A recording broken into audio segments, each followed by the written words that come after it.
할렐루야. 할렐루야.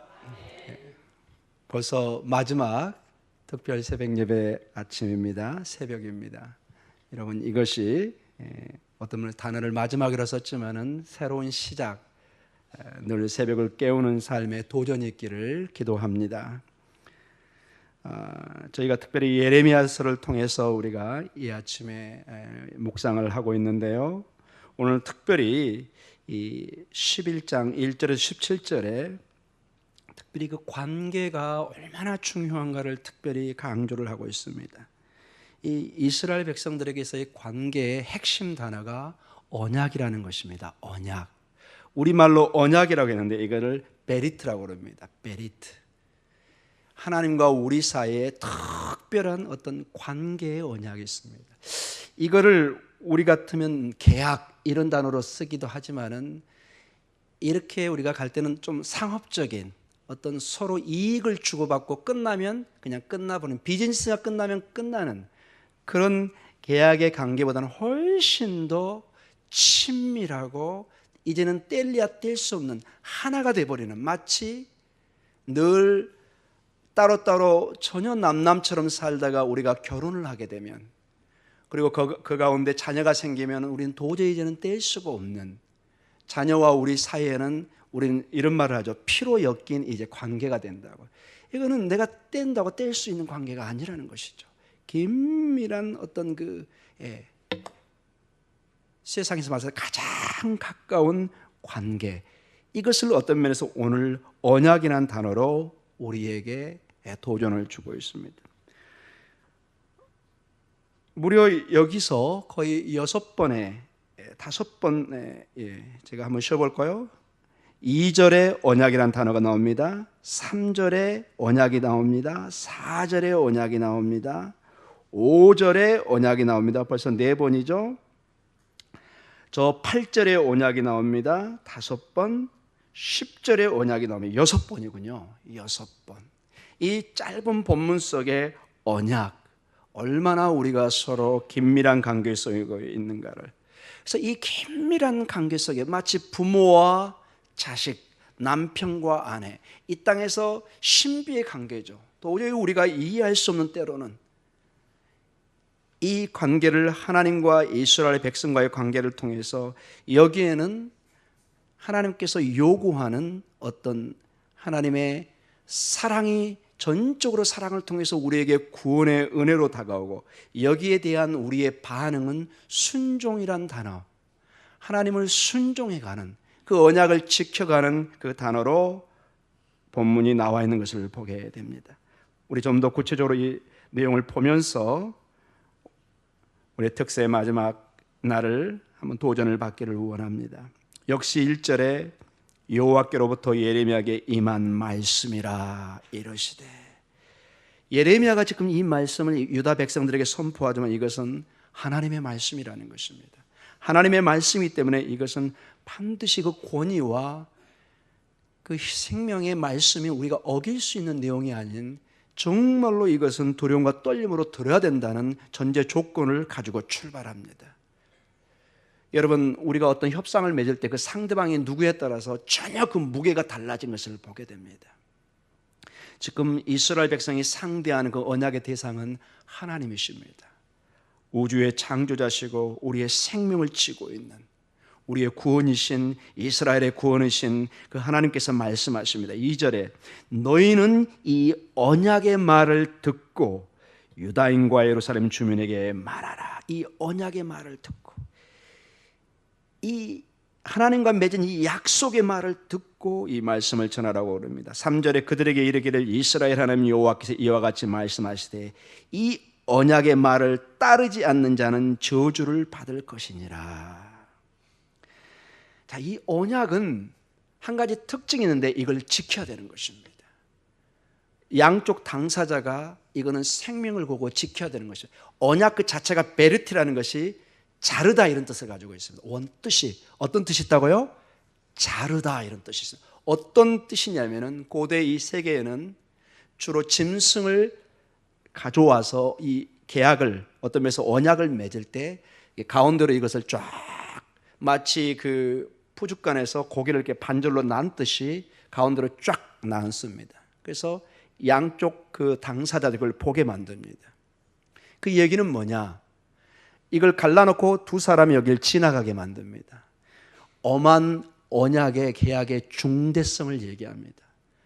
자, 이 언약이 여러분 한 몸이 갈라지죠. 이렇게 딱 가운데로 나누면 짐승이 갈라지죠. 근데 합치면 하나죠, 이게. 이 언약을 지키면 이게 하나 되는 겁니다. 그러나 이것을 갈라놓고 그 안으로 지나간다는 것은 이 언약을 어기면 어떻게 된다는 거죠? 그 짐승처럼 나도 그렇게 갈라진다는 것입니다. 엄한 생명을 건 이거는 반드시 지켜야 된다는 어떤 맹세를 보여주는 것이죠. 그래서 여기 3절에 저주를 받을 것이다. 이 단어가 사실은 그냥 나온 것이 아니라 그만큼 엄중하다는 것입니다. 하나님과 우리의 언약도 보이지 않는 것처럼 보이지만 그게 엄한 관계인 것을 보여주고 있습니다. 4절에 다시 언약이 나옵니다. 이 언약은 내가 너희 조상들을 새 풀무 애굽 땅에서 이끌어든 내던 날에 그들에게 명령한 것이라. 이게 19장에서 출애굽기 24장에 이 언약의 내용이 나와 있습니다. 이스라엘 백성들을 내가 너희를 애굽에서 구원하여서. 그러니까 이 언약이라는 게 참으로 중요한 게 여러분, 물론 그 전에도 주어졌지만 구체적으로 이 언약의 법은 여기 출애굽기 19장에서 24장이 나와 있는데 그 특징 중에 하나가 이스라엘 백성들이 죽음 속에 있는 노예 속에서 400년을 신음하는 가운데 전혀 희망이 보이지 않는 그들을 전적으로 하나님의 은혜로 구원하십니다. 너는 내 백성이라, 내 아내다. 19장의 그 모든 것이 이스라엘 백성과 결혼관계라고 제가 출애굽기 강해 설교를 하면서 오후 예배 때 설명했던 적이 있습니다. 이게 단순히 시내산에서 하나님께서 강림하는 차원이 아니라 이것은 빵빠레와 같이 결혼시라고 했습니다. 이제 이스라엘과 하나님은 남편이요 아내로서, 부모요 자식으로서 긴밀한 관계 속에 들어가는 것을 보여주고 있습니다. 그런데 그 신부된 우리가, 자녀된 우리가 멸망으로 가야 되는, 여기 보면은 새 풀무라고 그럽니다. 전혀 가망이 없는 이 애굽 땅에서 강한 어떤 그 죄의 사슬에서, 죽음의 사슬에서, 노예의 사슬에 있는 우리를 건져내십니다. 우리에게는 그래서 전적으로 이건 은혜인 것입니다. 그 우리를 건져내서 언약을 맺습니다. 전적인 하나님의 은혜입니다. 마치 수천억의 빚을 가진 사람을 그냥 무작정 어떤 한 사람이 그 값을 지불하고 우리에게 자유를 주는 것입니다. 이게 사실은 구원, 구속이란 단어의 원뜻입니다. 신약에 와서 우리를 구원하셨다, 구속하셨다는 것은 시장에 가서 노예로 인생을 망치하던 아무런 생명이 없는 그 존재를 전적으로 그 돈을 지불하고 우리를 사서 자유로운 인간으로 만들어준다, 이 뜻을 가지고 있습니다. 이게 사실은 구약의 애굽의 노예로 있던 우리를 구원하시는 거기에 깊은 연결이 있는 것을 보게 됩니다. 자, 4절에 보니까 하나님께서 이렇게 우리를 건져내셔서 말씀하십니다. 중간에 너희는 내 목소리를 순종하고 나의 모든 명령을 따라 행하라. 그리하면 어떻게 되죠? 너희는 내 백성이 되겠고 나는 너희의 하나님이 되리라. 너희는 이제 나의 백성이 돼. 나의 세귤라라고 그랬죠, 여러분. 세귤라. 여러분 생각나십니까? 한번 따라해볼까요? 세귤라. 세귤라. You are my precious treasures. 너는 나의 소중한 보물이다. 가장 값진 보석이라는 단어를 줍니다.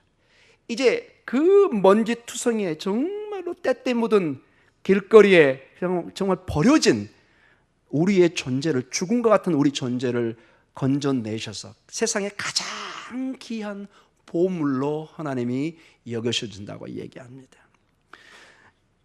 여러분, 우리가 이번에 사경회를 통해서 저는 가장 개인적으로 도전받은 내용 중에 하나가 우리가 하나님의 말씀을, 이러한 관계를, 순종의 삶을 살기가 얼마나 어려운가 여러분 아실 것입니다.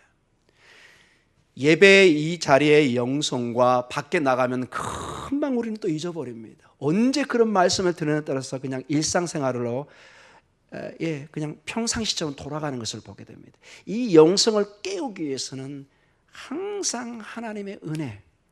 제가 개인적으로 이번 예배를 사경하면서 굉장히 몸이 안 좋은 순간이 있었습니다. 여러분 아마 눈치챘나 모르겠는데 마지막 사경에 이 9일날 수요일 저녁에 제가 거의 몇 번을 이 화장실에 토하고 이렇게 몸이 안 좋았습니다. 갑자기 그렇게 오한여가 아마 급체가 온 것 같습니다. 몸이 상태가 아마 안 좋으면서. 그때 제가 기도하는 게 하나님 제발 저를 좀 살려주십시오. 지금 어떻게 해야 됩니까? 지금 강사님 와시고 말씀은 전해야 되고 좀 여기 서 있었는데 막 몸은 안 좋고 사람들은 이렇게 막 제가 막 거의 쓰러질 것 같은 어떤 그런 마음들, 막 토할 것 같은 그런 마음들, 간절히 기도밖에 안 나오죠. 하나님 살려주십시오. 살려주십시오. 제발 좀 살려주십시오.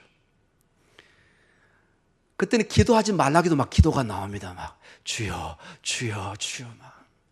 근데 지금은 제가 많이 쌩쌩해졌습니다. 금세 또 언제 아팠느냐 듯이 이렇게 제가 또 이렇게 서 있습니다. 제가 이 말씀을 다시 꺼내는 것은 여러분 우리의 삶에 이 영성을, 우리의 마음을 다시 순종의 삶으로 다시 하나님을 따르는 이 은혜의 자리로 오는 것은 항상 하나님의 은혜를 되새기는 것입니다. 하나님의 그 사랑을, 나를 구원하신 그 하나님, 여러분 아주 분명한 예화가 있었잖아요, 여러분. 청소년 때 여러분 한 번씩 우리 젊은 특히 남학생들이 많이 경험하는 게 있습니다. 반항적이고 말도 안 듣고 싶고 괜히 부모님께 반항하고 싶고, 이게 여러분 호르몬 자체가 그렇게 역사할 때가 있습니다. 그래서 어떤 분은 그런 이야기를 합니다. 그게 질풍노도의 그 호르몬이다, 그런 시기다. 그냥 그 말 잘 듣던 아이가, 초등학교 때 그렇게 순종하는 아이가 갑자기 중고등학교에 오면서 대학교에 오면서 그냥 갑자기 이상하게 변하는 그런 모습들, 걷잡을 수 없는 그 모습들. 그러나 그것을 돌이키는 모습이 부모님의 그 고생하는 모습, 정말 그 자녀를 위해서 모든 인생을 헌신하는 그 모습을 보면서 뒤에서 펑펑펑 울면서 통곡을 하면서 따라가는 그 목사님 얘기가 있었잖아요, 여러분. 그때 이후로 저 고생하는 내 어머니를 위해서, 아버지를 위해서 내가 이렇게 함부로 살아서는 안 되겠구나.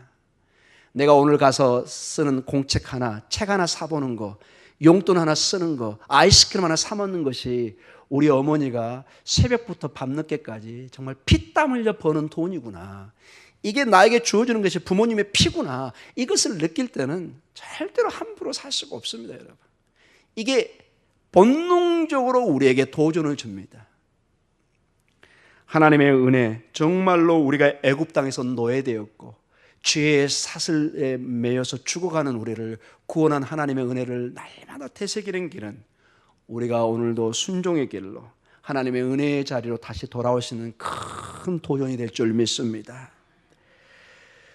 5절에 보니까 다시 언약이 나옵니다. 내가 또 너희 조상들에게 한 맹세는 그들에게 젖과 꿀이를 흐르는 땅을 주리라. 여러분 여기서 보십시오. 여러분, 하나님이 우리에게 순종을 요구하고 언약을 강조하는 것은 사실은 여러분 우리를 위한 것입니다. 여러분 혹시 그거 생각해 보신 적이 있습니까? 우리는 교회 다니면 되게 어렵다고 얘기합니다. 맨날 구역장 해라, 부구역장 해라, 막 이렇게 맡기는 거 그냥 어렵다고만 얘기합니다. 아이고 교회만 가면 뭘 이렇게 시키는 게 많고 내라는 게 많고 힘들고 죽겠다고 얘기합니다. 여러분 가만히 생각해 보십시오. 여러분, 우리 부모님이 우리에게 요구하는 거, 사랑하는 아들 딸아 공부해야 된다, 열심히 살아야 된다, 맨날 설교 같은 저 잔소리. 근데 여러분 생각해 보십시오. 부모님이 그 자녀에게 바라는 거, 하나님이 우리에게 주려고 했던 그 언약을 통해서 우리에게 주려고 하는 것이 5절에 아주 구체적으로 나옵니다. 어떤 땅이죠? 젖과 꿀이 흐르는 땅을 주리라. 큰 선물을. 여기서 젖과 꿀이 흐른다는 것은 우리는 대개 이게 어떤 천국을 의미합니다. 좋은 하나님의 축복의 땅. 물론 그것도 우리가 그렇게 이해할 수 있습니다. 즉 하나님의 땅입니다. 하나님이 약속한 땅입니다. 하나님이 약속한 축복입니다. 하나님은 큰 것을, 마치 정상적인 부모라면은 우리 자녀에게 큰 축복을 주려고 정말로 이런 얘기하죠. 여러분 솔직히 우리 자녀들 여기도 나와 있는데 그게 사실입니다. 우리 자녀들 잘 들으세요. 내가 이렇게 뼈 빠지게 일하는 것이 누구 때문에 일한 줄 아느냐. 우리 부모님들 이해하시죠? 무슨 말인지. 내가 이 새벽부터 모든 자존심 구겨가면서 정말 손이 부릅더라고 일하는. 물론 요즘에는 뭐 사무실에 일하는 사람이니까 좀 다르지만은 사무실에 있는 사람은 또 전혀 다른 스트레스를 받는 걸 제가 압니다. 상사로부터 때로는 모욕을 받으며 정말 다 때려치고 싶어도 그 눈에 밟히는 자식과 가족을 위해서 참아야 되는 그 아빠의 모습, 엄마의 모습. 어떤 사람이 때로는 사정을 해야 되고, 이게 결국은 자식을 위하는 그런 마음이 여러분 있지 않습니까? 모든 것을 내 사랑하는, 내 피와 연결된 내 자식을 위해서, 가족을 위해서 헌신하는 모습, 이게 전부 다 언약 관계 속에서 나오는 것입니다. 우리 주님께서 큰 것을 주기 위해서 우리에게 순종을 요구하는 것은 결국은 영원한 생명을, 영원한 축복을 주기 위한 큰 단계인 것을 보여주고 있습니다. 우리는 때로는 얘기합니다. 하나님, 이러한 순종 없이, 이러한 고통 없이 그냥 축복만 주시면 되지 않겠습니까? 그냥 주시면 좋겠는데요. 그냥. 여러분, 이 거래가 성사되는 데가 있습니다. 어딜까요, 여러분? 그냥 축복만 받을 수 있는 데가 있습니다. 굉장히 유혹적입니다. 여러분, 이게 우상과 우리의 관계입니다. 여러분, 어떤 무당이, 어떤 점치는 사람이 여러분 우리에게 윤리를, 순종을, 십자가를 막 이렇게 강조하는 무당이 있습니까? 좀 데려와 주십시오.